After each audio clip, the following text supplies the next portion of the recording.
되고요. 네. 네. 자, 그럼 다음 질문도 만나볼게요. 정수진 님이 보내주신 질문이에요. 류마티스 대학병원에서 6개월마다 검진 중에 있습니다. 작년 3월 ANA 수치가 640, 9월에는 1280, 올해 6월 말에 ANA 수치가 2560으로 6개월 검사마다 계속 오르고 있습니다. 다른 검사상에는 특별히 이상은 없다고 하시는데요. 여러 증상들이 나타납니다. 관절 통증은 아침에 손이 뻣뻣하고요. 오른쪽 무릎 안쪽이나 바깥쪽도, 왼발 중지 발가락도 가끔 통증이 있습니다. 팔꿈치, 손목도 아침에는 통증이 있습니다.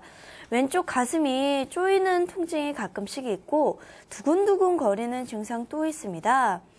저는 이 상황에서 어떻게 하는 것이 좋을까요? 양약에 대한 알레르기 반응이 극심해서 양약을 복용하지 못합니다. 한방치료로 가능한지가 궁금합니다. 이렇게 보내주셨네요. 네, 여기서 이제 잘 좀 이해하시기 어려운 게 ANA가 네. 뭔지 먼저 말씀을 드려야 되는데, 이 ANA 수치라고 하는 것은 항핵, 항체. 네. 이것을 영어로 줄이면은 ANA가 됩니다. 그래서 항핵, 항체라고 하는 것은 류마티스 질환으로 병원에 가게 되면은 네. 무조건적으로 하게 되는 검사 중에 하나입니다. 그래서 자가 면역 질환이 있는지 판정하는 양성이냐 음성이냐를 판단하는 것 중에서 류마티스 인자가 있었고요. 항 CCP 항체가 있었는데, 네. 요것은 ANA라는 것은 루푸스나 쇼그렌 증후군, 피부경화증 같은 다양한 자가 면역 질환, 류마티스 네. 질환을 감별 검사할 수 있는 가장 기초적인 항핵 항체 검사라고 합니다. 네, 그래서 네. 이게 양성으로 나오면은 그 밑에 세부적인 또 항체 검사가 있어요. 그래서 병명을 나눠서 진단할 수가 있게 됩니다. 세부적인 거에서 양성이 나오면 그 양성이 그 병명이 되는 거예요. 그러니까 스크리닝하는 검사 중에서 가장 기본적인 거예요. 그런데 이게 1대 40이나 1대 80 이하로 나와야 돼요. 보통은요. 아니면 음성으로 나오거나요. 네. 1대 40이나 80 정도만 돼도 약 양성입니다. 근데 지금 이분은 3월 달에 640이 나왔잖아요. 네. 640도 높은 거예요. 그러네요. 근데 또 6개월 후에 1280이 나왔죠. 네. 그 다음에 올해 6월 달, 지금 이번 달이죠.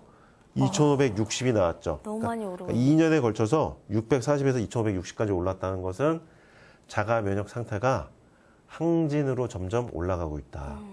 그러니까 자가 면역이 과하게 상승하고 있다. 네. 올라가고 있다. 수치가 상승하고 있다. 이렇게 보셔야 됩니다. 그러다 보니까 관절이 아침에 뻣뻣하고 오른쪽 무릎, 중지 발가락에 팔꿈치 손목에 아침에 통증이 있죠. 그러니까 이런 것은 관절 통증이죠. 네. 그 다음에 왼쪽 가슴이 쪼이는 통증이 있다 그러거든요. 이건 심장 증상이에요. 왼쪽 가슴은.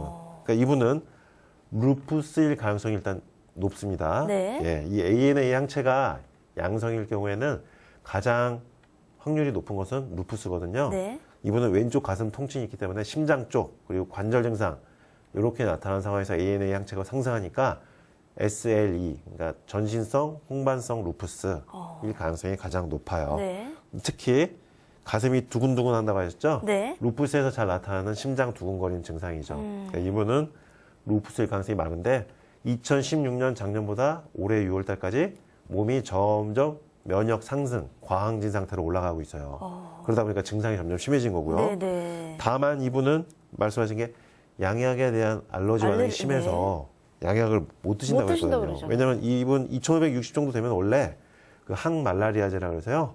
염증약을 먹게 돼 있어요. 근데 이분은 지금 알러지 반응이 심하니까 먹지 양약을 못 못하는 먹고 거네요. 있는 거죠. 네. 그래서 이제 한방 치료로는 가능한지 이제 여쭤보신 건데 이 ANA 항체 또는 류마티스 인자 양성인 거, CCP 항체 양성인 거, 이게 항체가 양성이거나 수치가 높은 것을 낮출 수 있는 것은 세포 수준에서 몸이 근본적으로 변해야 되거든요. 그래서 한방 치료를 통해서 제가 이런 항체가 내려오거나 양성이 음성으로 된 사례들을 소개해드리고 있죠. 루푸스 같은 경우는 항핵 항체가 640에서 80대 1, 40대 1로 해서 음성으로 내려오거나 네. 아니면 쇼그렌 항체가 몇천 대에서 20, 10 이렇게 정상 범위로 내려오거나 루푸스 신염 항체인 안티디에스테이네라고 하는 항체도 막 200 넘다가 10 이하로 내려오는 네. 이런 사례들을 제가 쭉 설명드렸는데 네.